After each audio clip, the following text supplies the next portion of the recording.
You've been looking around at the world lately on the news, on social media. If you were even the slightest bit conscious about what has been happening, it is very likely that you have had the thought, what the fuck kind of world am I raising my child in today? You're definitely not alone in that thought. It has come up for me. It has come up in conversation with my friends between climate change, economic pressure, political bullshit, school unsafety, social media, mental health issues, blah, blah, blah. I mean, I feel like the list is endless.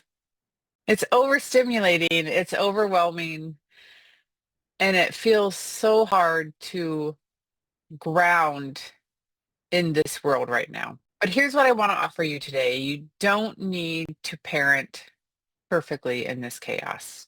And we don't need to do it perfectly. We just need to be present. We need to do it in a state of presence or as close to it as we are capable of getting right now. And that really starts with one sacred shift. And that's being able to come home to yourself. What do I mean when I say that? I mean, it's being able to ground. It's being able to detach from what's happening in the world. And when I say be detached, I don't mean that you're not seeing it. I don't mean that you're not experiencing compassion for it, but I mean that you can be witness to it without carrying the weight of it. And in being able to come back to yourself and being able to ground, you're being an example for your children so that they can learn to do the same. I'm Julie Cornish, and I'm the founder of the Rewired Parent, a place where we transform our parenting from the inside out. And today we're really going to explore what it means to parent in this world today when it feels so very unstable, how we can still parent with heart and connection and being our family or our children's safe harbor when it feels like a very unstable world. You're not imagining it, this instability. We're parenting in what seems like the most extraordinarily difficult, polarized time in humanity. There is an endless amount of pressure on us as parents. All of this overload of how we should be doing stuff, what we should be doing or shouldn't be doing or should be saying or shouldn't be saying or what kind of parenting we should be doing. It can feel like we're doing the job of an entire village and being alone in that process. We're breaking cycles. We are reinventing parenting in a way, and we're trying to do that while staying calm, while cooking dinner, by helping our kids to regulate their emotion, while trying our best to be a stable, grounded place for them so that they can still believe in the goodness of this world. And so it's no wonder that we sometimes feel like we're drowning, when we sometimes feel like we're so overwhelming and it feels a little hopeless. But you're not failing if you feel this way. You're not doing it wrong. It's just what is around us. So how do we become more detached from what's happening? And I don't mean ignoring it, or maybe I do mean ignoring it, but I don't mean blocking it out. I don't mean that we become desensitized to it and pretend like it's not there. We can bear witness without carrying the burden. But how do we do that? You're just trying to be a tender-hearted parent, or you're just trying to raise a mentally healthy little human in a world that seems like it's lost its center. Our goal, my goal as a parent, and I feel like if you're here, you're sharing that similar goal, or maybe you're trying to find your grounding in your goal as a parent or your value as a parent, what's important to you. And in these uncertain times, I feel like for me, I want to be the harbor or the lighthouse for my family, my children. I want to be able to protect them from the storm, the shit storm that is the reality that is swirling all around us. And how do we do that? How do we do that when we feel inundated, when we feel overloaded, when we can feel at times hopeless, misdirected, all of these different feelings, anxious, depressed, but yet we need to show up and we need to keep our family safe and we need to acknowledge what's happening in the world, but still be able to give them that support. We need to stay rooted and not that your child feels safe. And that isn't meaning that you're not going to be able to bend or cry or have a moment of feeling weak or lonely or sad or depressed. It just means that we need to stay rooted just enough so that they feel like we're their safe harbor, we're their guiding light, and that it's going to be okay because it is going to be okay. Like my 5-year-old says, everything changes. This isn't going to last forever. It isn't the end of days. Sometimes it feels like it is. We're going to continue to walk through this, and we're going to continue to guide our children through this. And our world is evolving and it is changing, and it's just at the point, that turning point. And can we remain hopeful, and can we continue to be the harbor for our children? I believe we can. I believe we absolutely can, because we can do hard things. That's our superpower as parents. We do hard things. Otherwise, we wouldn't have signed up for it. So if you're struggling with being that safe space, if you're feeling so overwhelmed, you aren't showing up as you would like to, or maybe you are, but you're just feeling unstable, the most important aspect that we need to do for ourselves, because my method of parenting, my style is parent-centric. What that means is that we're not looking at our kids' behavior and figuring out how to fix them. We're looking at what's happening for them and figuring out what we need to do here, because that's the base. How are we showing up? Because how we show up, what we're offering our kids is reflecting in them, and they're going to reflect it back to us. What we need to work on here, and when we get good here, it's going to get good out there. Our world is a reflection of what is here.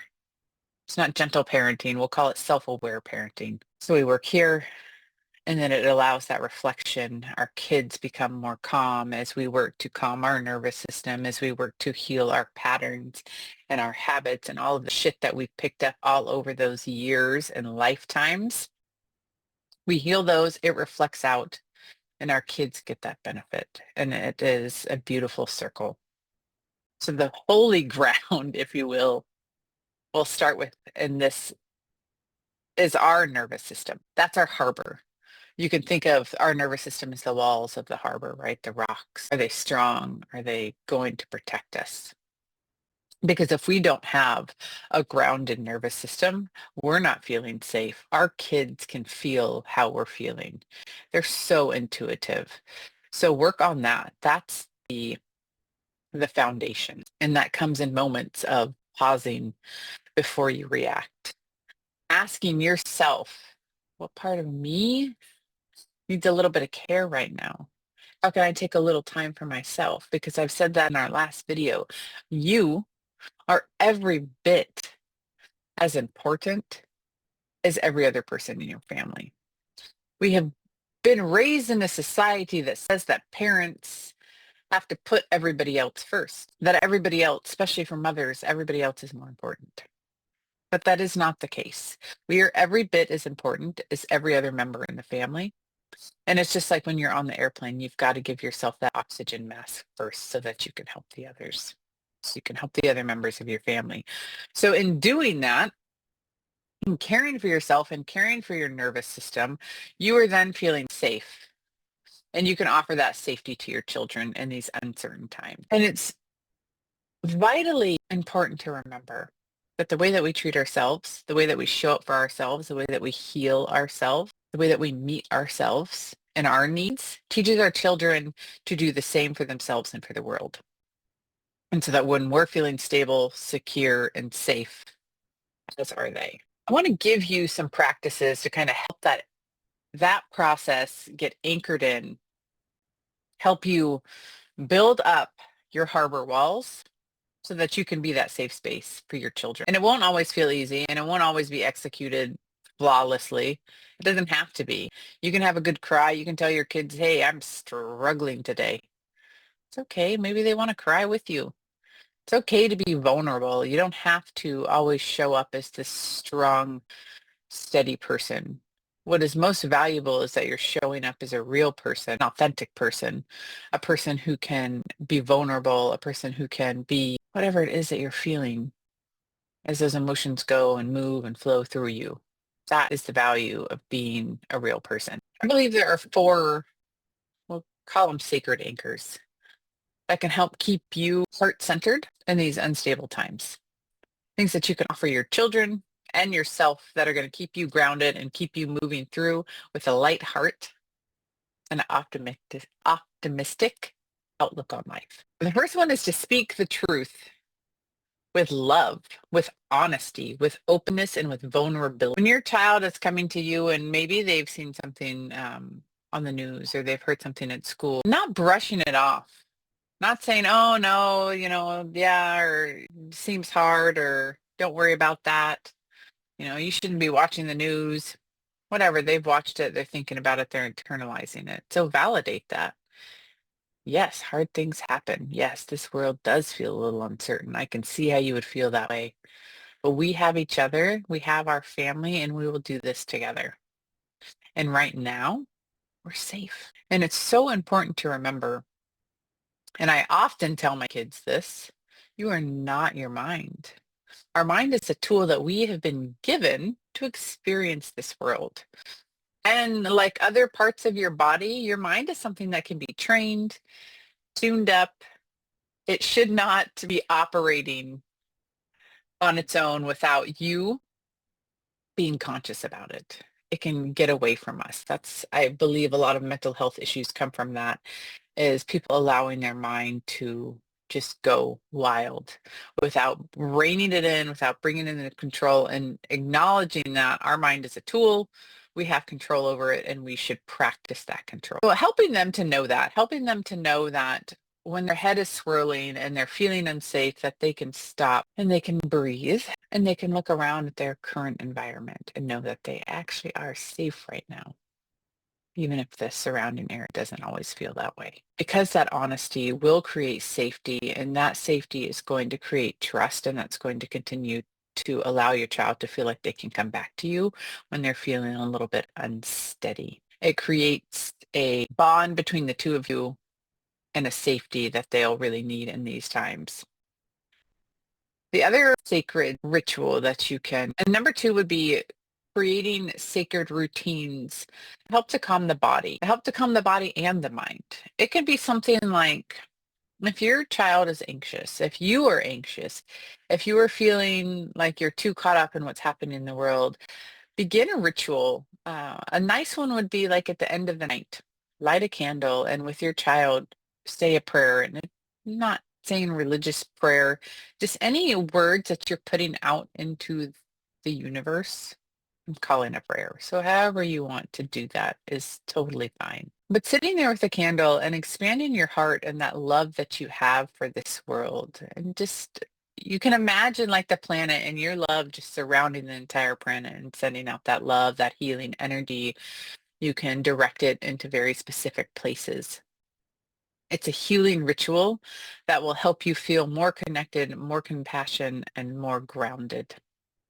And that's something that can be very beneficial for your child, especially at the nighttime. It's going to be calming and it's going to be reassuring. And you could even do that, something similar before they go to school in the morning if they're struggling with that. And it can be, 2 minutes. It doesn't have to be a big, long ritual. And the number three is making or creating a peace practice. I guess that's similar to the ritual, but it's really even just taking a moment to acknowledge when they're not feeling safe, or if you notice that they feel like they're worrying, and saying, hey, sounds like you're worrying, or sounds like you have a lot of worry. Do you want to sit together? You don't need to solve their fear. You don't need to solve your children's problems for them. It's good for them to sit with them. It's good for them to feel those emotions, but allow them to pass through. Emotions are energy in motion. They're not meant to stay in our body. They're meant to go through. They come in, they're like a message. Emotion is a message. It's telling you something that you need to know. Acknowledge that message. I've told my kids before, like, talk to your body. What is it? What is that like sadness or worry trying to tell you? Allow it to be there. So then when the messages come and when you have talked about it, and then you can invite your kid to like move and wiggle and dance and allow that emotion to move through them. You can cry, you can sing, you can yell, and allowing that to process, go through, allow it to move out, and allow them to have that time with you where you're just sitting, you're not trying to solve it for them, you're just helping them to understand what's going on there. Or even just reminding them to take a moment with their breath. That breathing in, that 30 seconds of conscious breathing is very healing and grounding, and it's a good practice to start young. And the last thing is returning to your values. talked about this in other videos again and again. Chaos is going to come. It's going to show up. What's happened in the world now, we'll move through this, but there will always be something. But your values, your strength of your family, and that kindness and that compassion, that will continue to be your roots, your rock, and your steady place. So when you're struggling, when you're feeling unstable, go back, look at your values, see if you're not aligned with something. Check in with your family. Let's all sit with the values. How are we feeling about it? Are we in alignment with it? Where can we improve? Where can we touch in more on what we're needing as a family? Maybe you need more community interaction. Maybe you need to focus more on your health. Maybe you need to focus more on that like calm quietness, reflection. And those values are the roots that don't get blown away in the storm. So remember that. Remember to come back to those. They're going to root your family in security and safety and understanding of what's happening in the world. Maybe not total understanding of what's happening in the world, but it's going to give you more perspective and a more sense of that safe harbor. You don't have to be perfectly calm. You don't have to be perfect in any way. We're never going to be that, and that's not what we're aiming for. You don't have to hide your tears. You don't have to say that you're fine if you're not. You can be honest. You can say, this is hard for me too. And let's sit and breathe together. Let's say a little prayer for the world. Let's go for a walk. Let's connect with nature. That is the reality, or that's the realness of being a parent in a leadership role. In that we can call it spiritual parenting, or I love aware parenting. Self-awareness is the key. So you're in that state and you can be a leader and you can be honest and you can be authentic and you can be real with your children. You're not going to lay out like the shit that's actually happening in the world in great detail, but you can acknowledge that that is maybe affecting them and it's affecting you, but you have your bond together and you can keep each other safe and stable in that way. And that's how we're going to be raising emotionally resilient children, by being emotionally honest adults. So if you're feeling lost or you're feeling like this is too much to take in, this world and everything around it, you're not alone. You're not doing it wrong. It's just a lot right now. And just keep shifting towards that consciousness, towards that awareness and that connection, and keep bringing it back to yourself, back into the heart, back into the grounding, back into your values. And that's just the cycle we're in right now. Just keep grounding, just keep finding your center so that you can offer that harbor for your children. And your presence, your ability to continue to come back to that is your quiet rebellion in a very loud, distracting world. So keep it up, keep showing up, even when it's hard, because you matter, your healing matters, and your growth matters, and you are making a difference in the world, even if sometimes it doesn't seem like it. Thanks for showing up today. If you enjoyed this video, please like and subscribe. So I hope you have a fabulous day and keep showing up and keep kicking ass. Bye-bye.